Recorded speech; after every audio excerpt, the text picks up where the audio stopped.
अस्सलाम वालेकुम स्टूडेंट्स।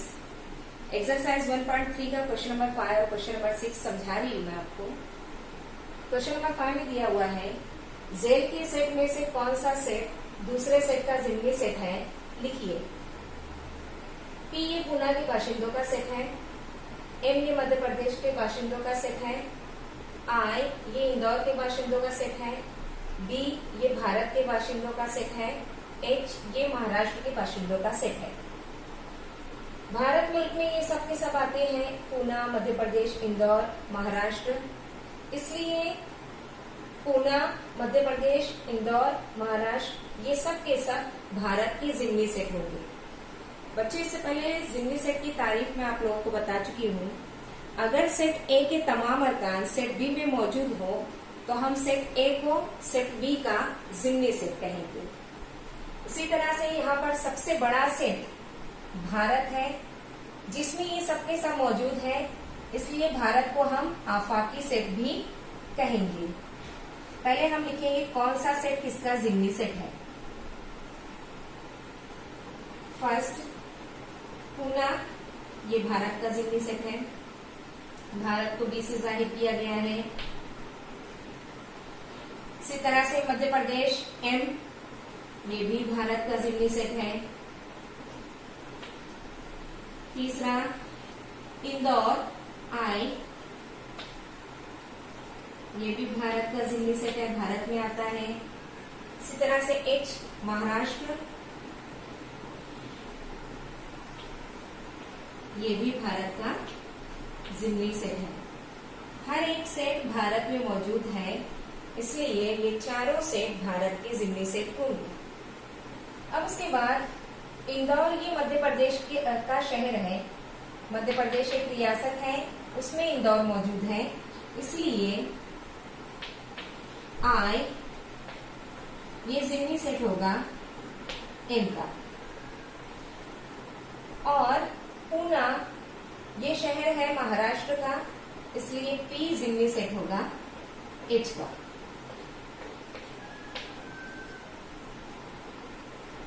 यहाँ पर टोटल 5 सेट दिए हुए हैं, जिसमें से 4 सेट भारत के जिम्मी सेट है, इसलिए हम भारत को लिखेंगे भारत आफाकी सेट होगा सेट बी, बी सेट ये आफाकी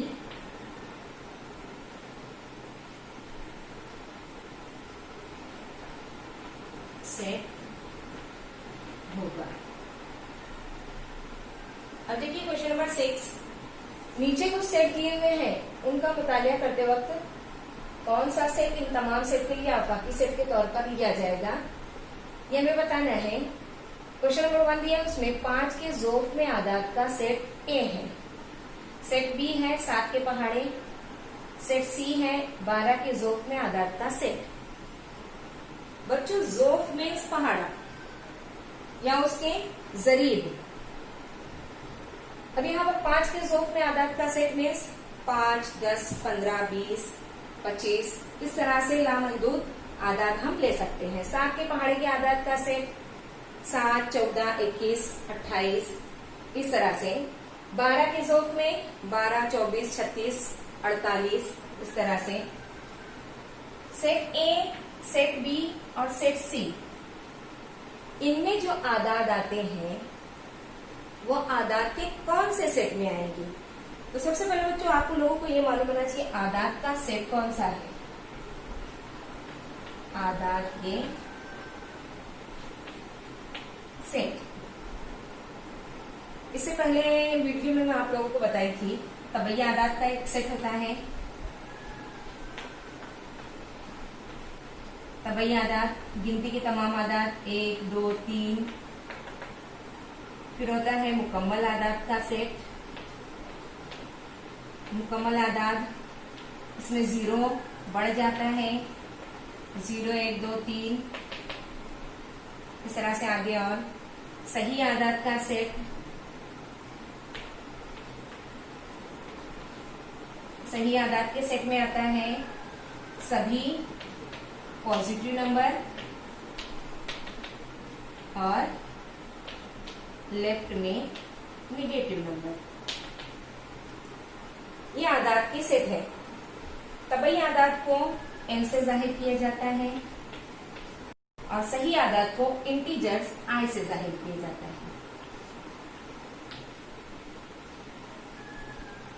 तबई आदाद को n से जाहिर किया जाता है, मुकम्मल आदाद को w से और सही आदाद को i से।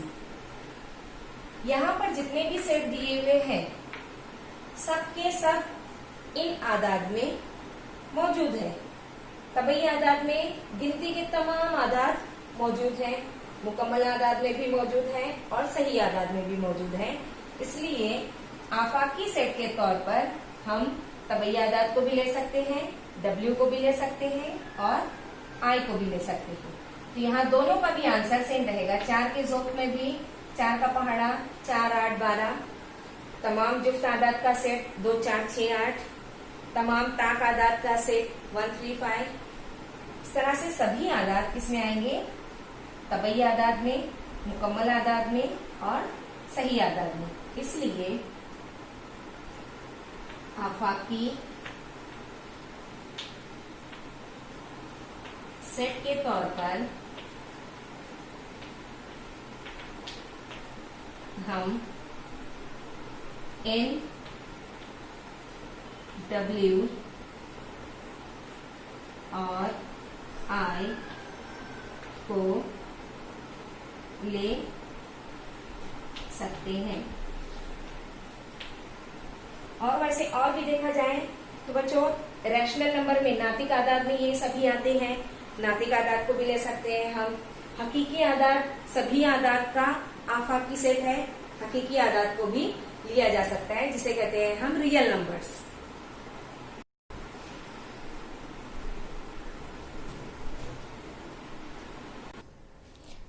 बच्चों एक्सरसाइज 1.4 में हमें क्वेश्चन नंबर 1 दिया हुआ है n of a is equal to 15, n of a union b, a इज्तिमा b 29, n of a intersection b, a इनकिता b इज इक्वल टू 7।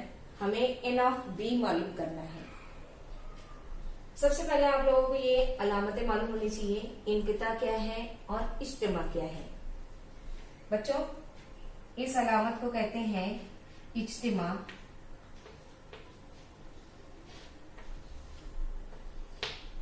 और इसे कहते हैं इनकिता।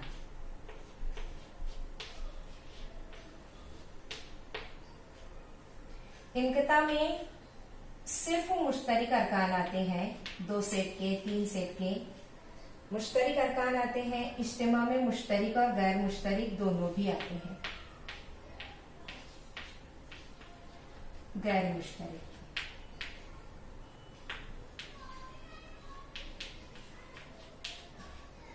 इन अलामतों के इस्तेमाल से एक ज़ाब्ता बनाया हुआ है।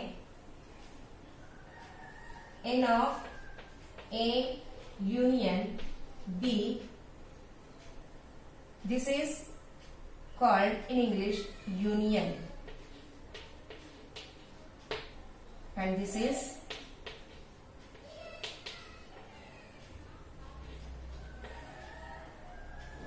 intersection।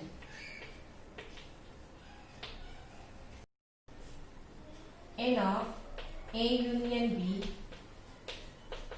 is equal to n of a plus n of b, a और b के तमाम अरकान का मजमूआ और उसमें से इंटरसेक्शन जो है वो माइनस कर देंगे, n of a intersection b। इस फॉर्मूले में हम कीमतें रखेंगे, हमें b की कीमत मालूम हो जाएगी।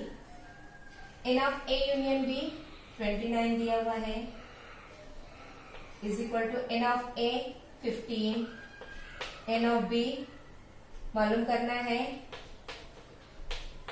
n ऑफ a इंटरसेक्शन भी दिया हुआ है 7। 15 माइनस 7 हमें मिलता है 8 और वो 8 उधर जमा में है, हम यहाँ पर डायरेक्ट लिख देंगे, लाके इधर नफी कर देंगे n ऑफ b। या आप ऐसा कर सकते हैं, इसे बराबर की अलामत के बाद 15 में से 7 गए 8, अब ये 8 इधर आएगा 29 -8 n ऑफ b, 29 में से 8 निकाले बचा 21, इसलिए n of b is equal to 21। ये हमारा आंसर। अब देखिए अगला क्वेश्चन, क्वेश्चन नंबर 2। एक हॉस्टल में 125 तलबा है, इनमें से 80 तलबा चाय पीते हैं, 60 तलबा कॉफी पीते हैं और 20 तलबा चाय और कॉफी दोनों किस्म के मशरूब पीते हैं। तो एक भी मशरूब न पीने वाले तलबा की तादाद मालूम कीजिए। कुल तलबा है 125, कुल तलबा 125, चाय पीने वाले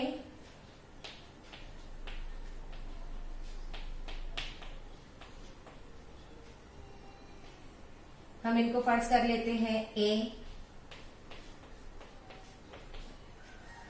80, कॉफी पीने वाले हम फर्ज कर लेते हैं B n ऑफ B 60, दोनों किस्म के मशरूब पीने वाले 20 तलबा हैं। मतलब कॉमन चीजें हैं इनमें, इधर भी कॉमन है उधर भी कॉमन है, चाय भी पीते हैं कॉफी भी पीते हैं, ये है 20। पहले हम मालूम करेंगे इनका union, n of A n of B और इंटरसेक्शन दिया हुआ है। सबसे पहले हमें मालूम करना है n of A union B कितना होगा। ऐसे तलबा जो चाय भी पीते हैं, कुछ तलबा कॉफी पीते हैं और कुछ तलबा चाय भी पीते हैं और कॉफी भी पीते हैं, वो तमाम के तमाम तलबा आएंगे इसमें। तो हम मालूम करते हैं फॉर्मूले से n of A union B is equal to n of A plus n of B minus n of A intersection B। फॉर्मूले में कीमतें रखेंगे, ये हमें मालूम करना है, ये वैसे ही रखेंगे। n of A union B is equal to n of A 80, n of B 60 minus 20, ये हुआ हमारा 140 माइनस 20 वी गेट 120। 120 तलबा है जो कुछ ना कुछ पीते हैं, चाय पीते हैं या कॉफी पीते हैं या तो दोनों भी मशरूबात पीते हैं। हमें टोटल हॉस्टल में कुल तलबा 125 बताए गए हैं। इसका मतलब ये हुआ कि 5 तलबा ऐसे हैं जो कुछ भी नहीं पीते, ना चाय पीते हैं ना कॉफी पीते हैं। तो हम यहां लिखेंगे ऐसे तलबा जो कोई भी मशरूब नहीं पीते, मतलब वो कौन से होंगे, ए इज्तिमा बी का मुकम्मिला सेट 125 नफी 120 5। बच्चों क्वेश्चन नंबर 3 देखिए। एक मुकाबला जाती इम्तिहान में 50 तलबा अंग्रेजी में कामयाब हुए, 60 तलबा रियाजी मजमून में कामयाब हुए और 40 तलबा दोनों मजामीन में कामयाब हुए। एक भी तालिब इल्म नाकाम नहीं हुआ, तो कितने तलबा इम्तिहान में शरीक थे, हमें ये मालूम करना है। सबसे पहले हम इनको सेट की मदद से दिखाएंगे। 50 तलबा अंग्रेजी में कामयाब हुए, हम फर्ज करेंगे in English 50 student n of E। 60 तलबा रियाजी में, मैथमेटिक्स में n ऑफ M 60 तलबा। दोनों मजमून में 40 तलबा, मतलब इन दोनों का इंटरसेक्शन दिया हुआ है n of E intersection M, कुल 40 तलबा। हमें मालूम करना है यूनियन, इन दोनों का यूनियन मालूम करना है, क्योंकि एक भी तालिब इल्म मुकाबला जाती इम्तिहान में फेल नहीं हुआ है। बच्चों, मुकाबला जाती इम्तिहान यानी competitive exam, MPSC UPSC exam जो आता है उसे कहते हैं मुकाबला जाती इम्तिहान। अब ये जो मालूमात दी हुई है इसको हम इस जाब्ते में पुट करेंगे। इसका जो जाब्ता है इज्तिमा का, ई इज्तिमा एम बराबर एन ऑफ ई, इंग्लिश के तलबा मैथमेटिक्स में पास हुए, minus intersection E intersection M. कुल तलबा जो इम्तिहान में शरीक हुए हैं वो मालूम करने के लिए हम कीमतें रखते हैं। अंग्रेजी में कामयाब तलबा 50, मैथमेटिक्स में कामयाब तलबा 60 और 40 तलबा दोनों भी इम्तिहान में कामयाब हुए। टोटल हुआ इनका 110। 110 में से 40 गए, टोटल हुए 70। तो हम जुमला लिखेंगे, मुकाबला जाती इम्तिहान में कुल 70 तलबा शरीक हुए थे। क्वेश्चन नंबर 5 में हमें इवेंट डायग्राम दी हुई है। उसमें सर्कल की मदद से सेट ए और सेट बी दिखाया गया है और ये यूनिवर्सल सेट रेक्टेंगल मुस्ततील बना हुआ है, यूनिवर्सल सेट बताया गया है। हमें ये सेट लिखने हैं, set A, set B, set A union B, universal set, आफाकी सेट, ए का मुकम्मिला सेट, बी का मुकम्मिला सेट और इनकी इज्तिमा का मुकम्मिला सेट। सबसे पहले हम सेट ए लिखेंगे। सेट ए में ऐसे तमाम अरकान जो सर्कल ए में मौजूद हो।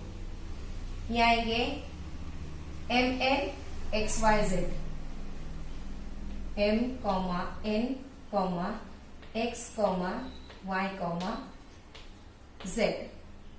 बी में M N P Q R, पूरे सर्कल में मौजूद जो अरकान है वो आएंगे P Q R, P Q R. इज्तिमा में दोनों भी सर्कल में मौजूद तमाम अरकान एम एन ये कॉमन है दोनों में, फिर पी क्यू आर और एक्स वाई जेड, दोनों भी सर्कल के कुल अरकान ये आ जाएंगे इज्तिमा में। यूनिवर्सल सेट, आफाकी सेट में सभी अरकान आएंगे टोटल ए यूनियन बी के और एस टी। तो हम यहां पहले ये लिख देते हैं पूरा, M N P Q R S T X Y Z. बच्चों देखो अल्फाबेटिकल ऑर्डर में लिखी हूं मैं। दरमियान में एस टी हमने सिर्फ ऐड कर दिए जो कि बाहर मौजूद था ए बी के। ये हो गया आफाकी सेट। ए का मुकम्मिला सेट, मुकम्मिला सेट में ऐसे अरकान आएंगे जो ए में मौजूद नहीं है। ए के जो भी अरकान है X Y Z M N, इनको छोड़ के बाकी के तमाम अरकान P Q R S T. B का मुकम्मिला सेट, बी के तमाम अरकान को छोड़ के बाकी के सभी अरकान S T X Y Z. A union B का मुकम्मिला सेट, ए यूनियन बी मतलब ये अरकान जो सर्कल में मौजूद है उनको छोड़ के बचा हुआ एस टी, ये आ जाएगा मुकम्मिला सेट में